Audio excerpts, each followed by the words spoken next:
19 h, c'est l'heure de votre journal sur Canal Algérie. Voici les titres de l'actualité que nous allons développer au cours de cette édition. Réunion du Conseil des ministres présidée aujourd'hui par le président de la République. À l'ordre du jour, l'examen de dossiers relatifs entre autres au secteur de l'éducation nationale, de la formation et de l'enseignement professionnel et de la micro-entreprise. Il a été également question de sécurité routière et de l'adoption d'un plan d'urgence pour le développement local.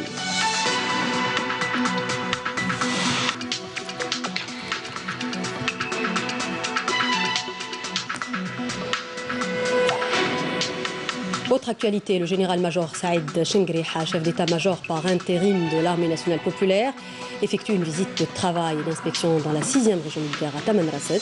Il a procédé lors de cette visite à l'inspection de plusieurs unités. Les détails dans ce journal.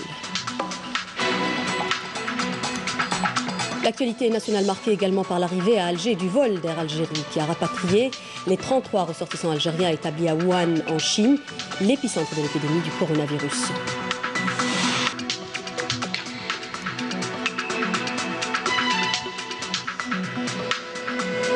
On s'intéresse également dans ce journal à un problème de société, la dépendance au téléphone portable, notamment chez les jeunes et les adolescents. Quelles répercussions a cette addiction sur leur santé? Un reportage à la fin de ce journal. Je le disais à l'instant, dans l'actualité, cette réunion du Conseil des ministres présidée aujourd'hui par le président de la République Abdelmadjid Tebboune, à l'ordre du jour, l'examen de dossiers relatifs au secteur de l'éducation nationale, de la formation et de l'enseignement professionnel et de la micro-entreprise, des start-up et de l'économie de la connaissance.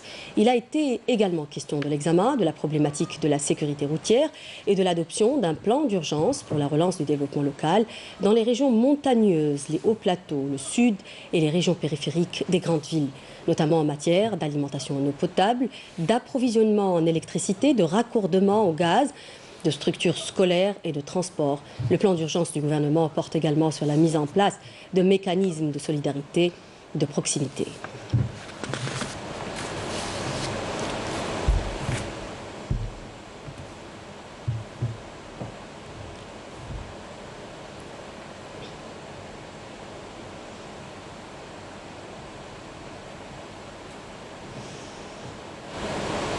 Dans le volet coopération, le président de la République Abdelmadjid Tebboune a reçu aujourd'hui à Alger le ministre malien des Affaires étrangères et de la coopération internationale Thiébile Dramé. L'audience s'est déroulée au siège de la présidence de la République en présence du directeur de cabinet à la présidence de la République, Nourdine Ayadi, et du ministre des Affaires étrangères, Sabri Boukadoum.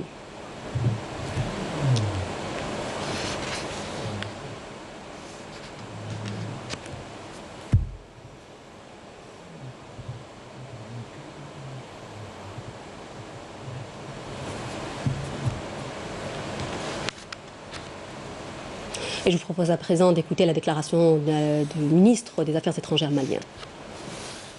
Vous savez, le Mali et l'Algérie, c'est une longue relation, on l'a dit toujours, et très constructive, très féconde. Non, c'est pour simplement souligner la qualité des relations entre les deux pays et qui se renforcent chaque jour.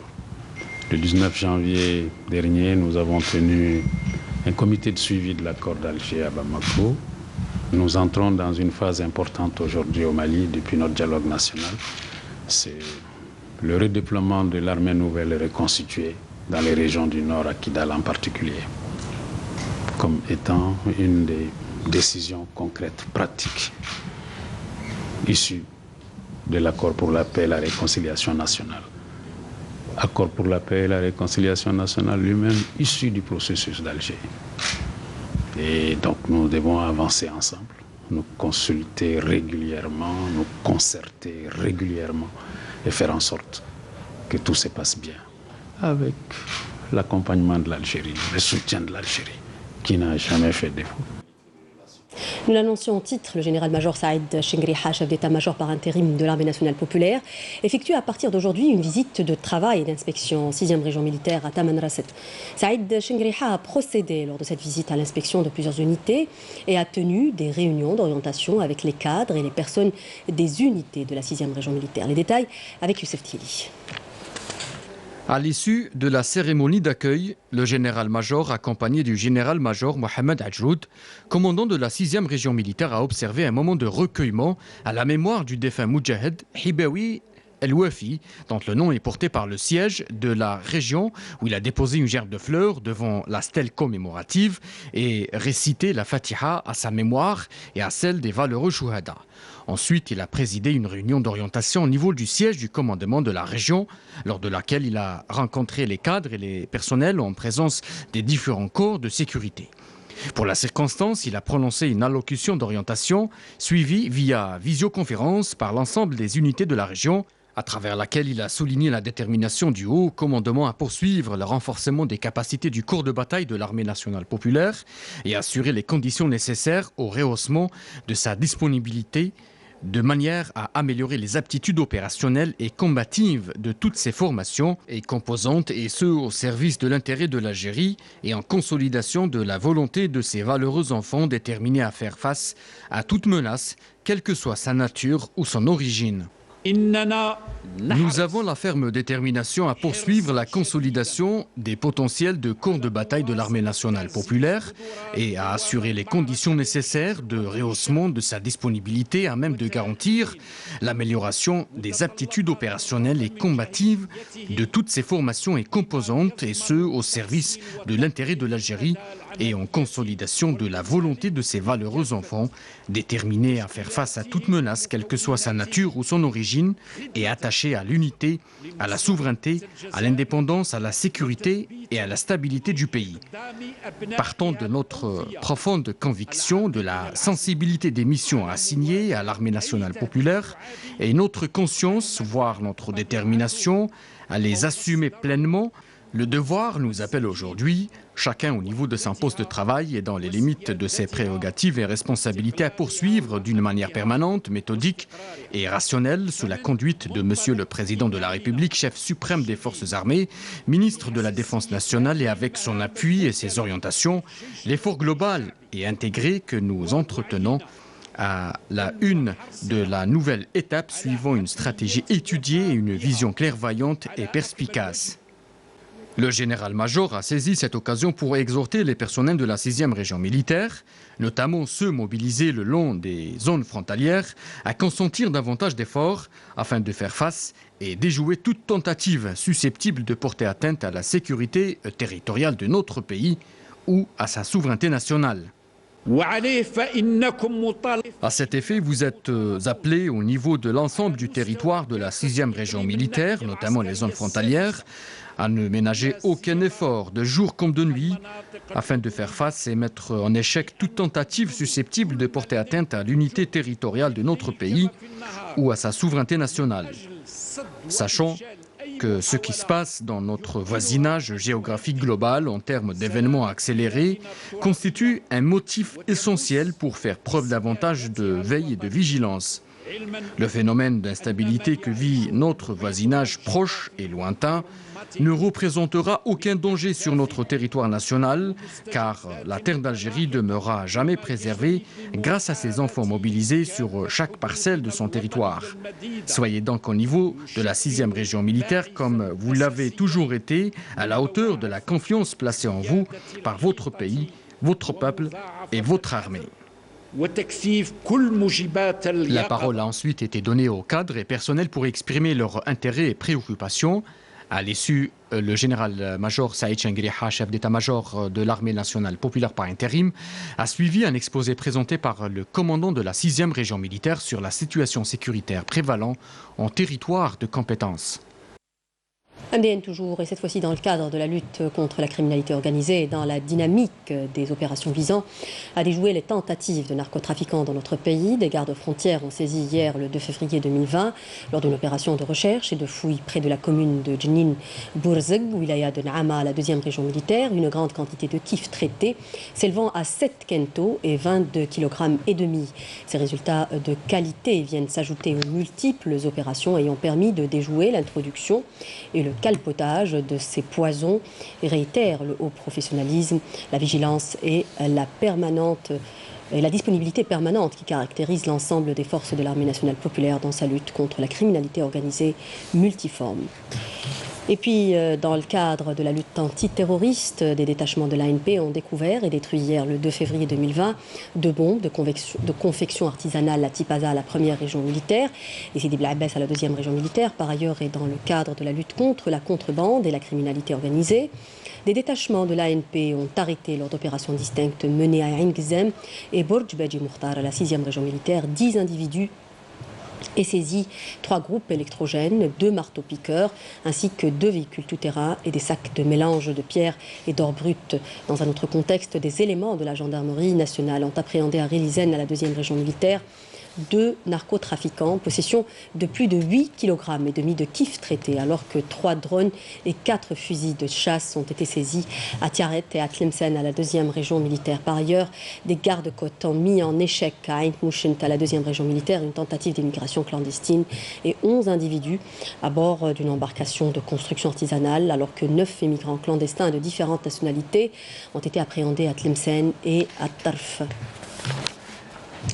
La question palestinienne au menu de la réunion d'urgence du comité exécutif de l'Organisation de la coopération islamique OCI. L'Algérie est représentée par le secrétaire d'État chargé de la communauté nationale et des compétences à l'étranger, Rachid Belthen.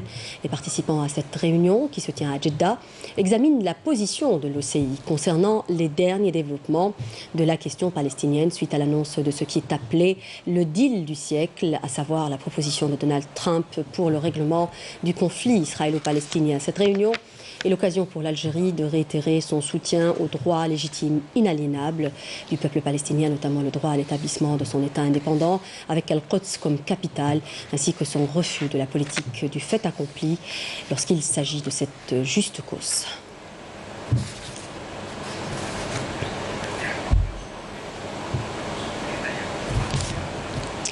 En application des instructions du président de la République de rapatrier les membres de la communauté algérienne établie à Ouane, un avion de la compagnie aérienne Air Algérie mobilisé pour cette mission a permis l'évacuation de 31 citoyens algériens, dans la majorité des étudiants en plus de 2 ressortissants qui se trouvaient en Chine dans le cadre d'une visite familiale, précise la même source. Dans le cadre de l'attachement constant de l'Algérie aux traditions de solidarité avec les frères maghrébins, notamment en ces moments difficiles et à la demande de leur pays, l'Algérie a procédé au cours du même vol à l'évacuation de 10 citoyens tunisiens, 3 Libyens et 4 Mauritaniens, ajoute le communiqué selon le ministère des Affaires étrangères. Cette opération s'inscrit dans le cadre de la concrétisation des engagements du président de la République en matière de protection et d'accompagnement de la communauté nationale établie à l'étranger, en réagissant immédiatement à leurs préoccupations, particulièrement en cette conjoncture, après avoir réitéré son entière solidarité et son soutien au gouvernement de la République populaire de Chine et à son peuple ami. En cette épreuve, l'Algérie a présenté ses remerciements aux autorités chinoises pour leur totale coopération et leur réaction rapide en vue du rapatriement des membres de notre communauté de Yuan, conclut le communiqué. Je vous propose à présent de regarder un reportage justement qui revient sur le rapatriement de la communauté algérienne établie à Wuhan. Les midi provenant de Chine, rapatriant les ressortissants algériens, atterrissent sur le tarmac. Un important dispositif sanitaire spécialisé est en place. À bord du vol, 41 rapatriés sanitaires, 30 Algériens, 4 Mauritaniens, 3 Libyens et 10 Tunisiens. Aucun symptôme du coronavirus, annonce le ministre de la Santé et de la Réforme hospitalière, Abdelrahman Ben Bouzid. Nous les avons attendus. Nos frères tunisiens ont pris l'avion pour Tunis, un avion les attendait. Nos frères libyens et mauritaniens se sont joints aux Algériens, ils sont dans les mêmes conditions. Je rassure nos concitoyens qu'il n'y a aucun cas positif, qu'ils sont considérés comme étant sains, autrement je les aurais conduits à l'hôpital. Après un voyage calme, ces personnes sont accompagnées dans un hôtel pour leur mise en quarantaine. Ils seront sous contrôle médical constant. Des passagers asymptomatiques qui n'avaient aucun signe clinique, ni fièvre, ni toux, ni rien du tout. Et on a fait en sorte pendant tout le trajet, pendant tout le vol, de s'assurer qu'ils n'ont aucun signe clinique. L'équipe médicale qui nous a accompagnés de leur travail de professionnel et de leur engagement. Le voyage, c'était très bien. C'était bien organisé malgré l'aéroport qui est blindé, qui est معمر بالناس بزاف.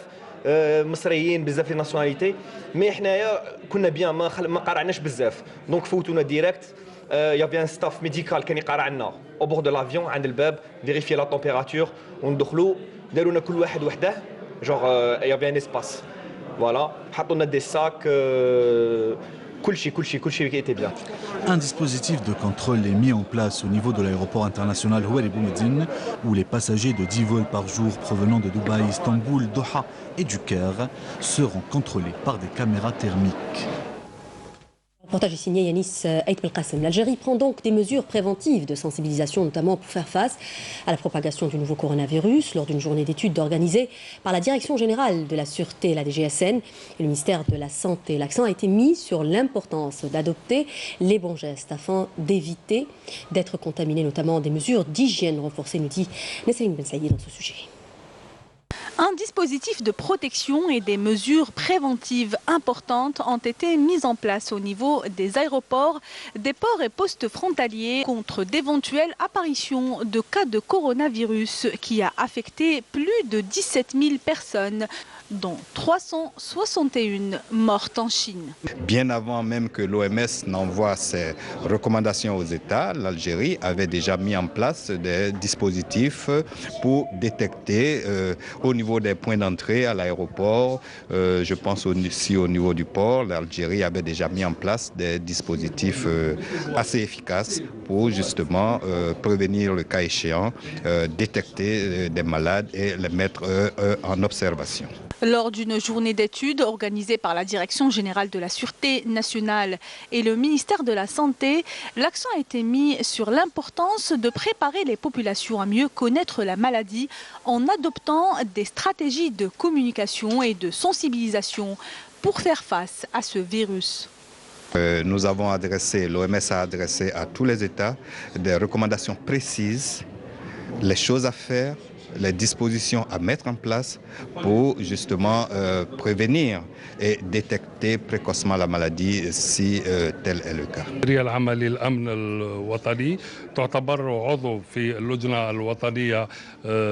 La DGSN est considérée comme un membre actif au ministère de la Santé en ce qui concerne la lutte contre ce genre de maladie. Toutes les mesures ont été prises afin de parer à d'éventuelles transmissions du virus.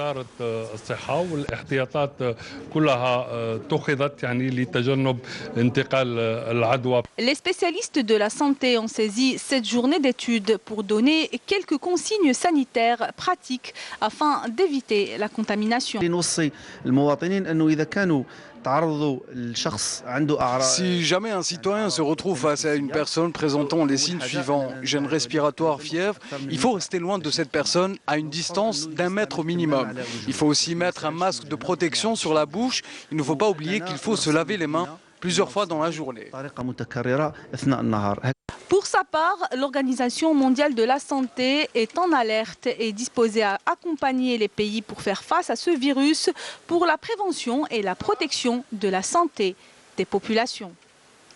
Et le coronavirus apparu en Chine continue à se propager.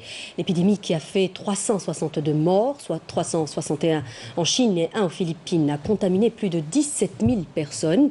Les mesures drastiques prises pour endiguer ont toutefois entraîné la paralysie de pans entiers de l'économie chinoise, nous dit Nahal Arbi. Plusieurs pays, dont l'Algérie, ont déjà envoyé des équipements à la Chine alors que l'épidémie de pneumonie virale a contaminé plus de 17 000 personnes et entraîné la mort de 361 Chinois et d'un Philippin, selon un dernier bilan. Suite à l'envoi de ces aides, la Chine a adressé ses sincères remerciements à l'Algérie. Le don en question comprend 500 000 masques à 3 couches, 20 000 lunettes de protection et 300 000 gants. Les autorités chinoises ont pour rappel pour la première fois reconnu la gravité de la situation. Outre le Hubei, plusieurs provinces et villes de Chine ont rendu obligatoire le port du masque alors que les craintes concernant la propagation du virus ne cessent de croître. C'est le cas dans la province la plus peuplée de Chine, celle de Guangdong, qui a imposé le port du masque à ses plus de 110 millions d'habitants, ainsi que celle de Sichuan, du Jiangxi, du Liaoning et de la ville de Nankin. Au total, ce sont plus de 300 millions de personnes qui doivent sortir le visage couvert d'un masque. La propagation rapide du nouveau coronavirus a d'autre part fait que plusieurs compagnies aériennes, à l'instar d'Air France, de British Airways et de Lufthansa, ont suspendu leur vol vers la Chine. C'est aussi le cas de la compagnie nationale. Air Algérie a décidé décidé de suspendre ses vols vers ce pays. Cette décision s'inscrit dans le cadre de dispositions préventives temporaires. Et l'émission Questions d'actualité présentée par Freya Lassari justement s'intéresse ce soir au thème de la prévention du coronavirus. Vous pouvez suivre l'émission à partir de 21h. Et puis nous en parlions en titre, très peu d'entre nous peuvent imaginer leur vie sans leur smartphone, un outil qui prend de plus en plus de place dans notre vie de tous les jours. Pour les enfants et les adolescents, le constat est plus grave. Il s'agit carrément d'une addiction qui leur fait perdre leur temps, mais aussi menace leur santé. Quels sont les dangers auxquels sont exposés ces jeunes en herbe? La réponse avec Walid aussi dans ce sujet. Sortir leur smartphone, c'est le premier réflexe de ces jeunes dès leur sortie de l'école. Cet outil, censé faciliter la communication entre les gens, les a plutôt isolés, chacun les yeux rivés sur son écran. Les spécialistes parlent carrément d'addiction, un fléau qui prend de plus en plus d'ampleur ces dernières années. Ils préfèrent rester à la maison et jouer avec leur téléphone au lieu de rendre visite à leur famille, par exemple. Ils n'interagissent plus avec la société. Cet appareil est devenu leur compagnon fidèle.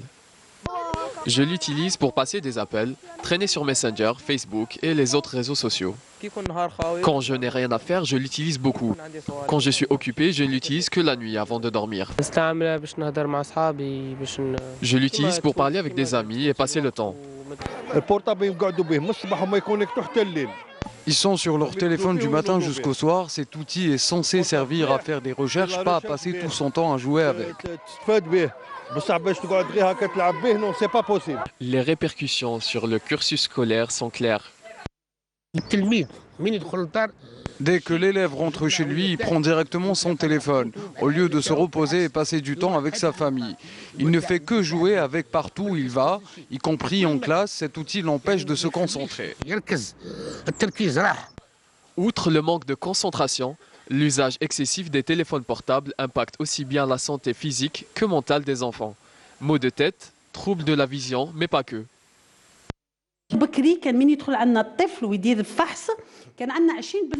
Avant, 20% des jeunes qui entraient dans notre cabinet ressortaient avec des lunettes. À présent, ce chiffre est passé à 80%. Après plusieurs études, nous avons noté que ces enfants utilisent beaucoup les téléphones portables. Ces outils émettent de la lumière bleue.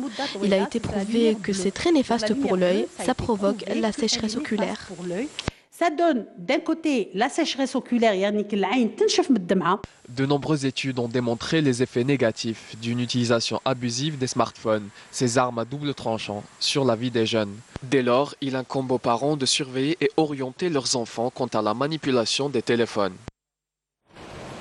Et du sport football pour terminer, le CR Belouizdad a consolidé sa place de leader en dominant le Cap Bortouari Ridge sur le score de 4-0. Un match comptant pour la 16e journée du championnat de Ligue 1 de football disputé aujourd'hui au stade du 20 août à Alger. Les buts de la rencontre ont été inscrits par Djar, Hamouch, Belahwoul et Sayoud pour le CRB. Cette victoire permet aux Belouizdadi de consolider leur place de leader avec un total de 32 points au classement général. جرار عادل في المكان المناسب بالاخوه وضعها له اهلي بورتوار ريج من استرجاع كامل قواه واسترجاع انفاسه في هذه المباراه لان الامور ببدايتها والبدايه كانت هكذا من جد. Et avec la victoire du CRB, nous arrivons à la fin de ce journal, mais avant de se quitter, un rappel des titres. Réunion du Conseil des ministres présidée aujourd'hui par le président de la République. À l'ordre du jour, l'examen de dossiers relatifs entre autres au secteur de l'éducation nationale, de la formation et de l'enseignement professionnel et de la micro-entreprise. Il a été également question de sécurité routière et de l'adoption d'un plan d'urgence pour le développement local.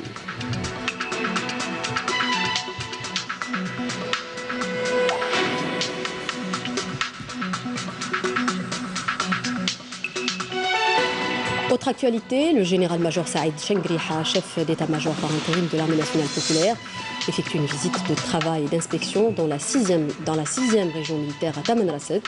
Il a procédé lors de cette visite à l'inspection de plusieurs unités. L'actualité nationale également marquée par l'arrivée à Alger du vol d'Air Algérie qui a rapatrié les 33 ressortissants algériens établis à Wuhan, en Chine, l'épicentre de l'épidémie du coronavirus.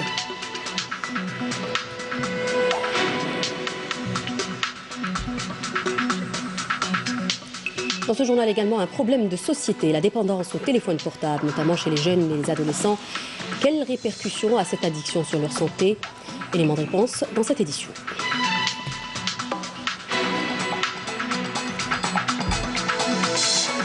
C'est la fin de ce journal. Merci de nous avoir prêté attention. N'oubliez pas de nous rejoindre sur les réseaux sociaux. Je vous donne rendez-vous la semaine prochaine. Excellente soirée sur Canal Algérie. Au revoir.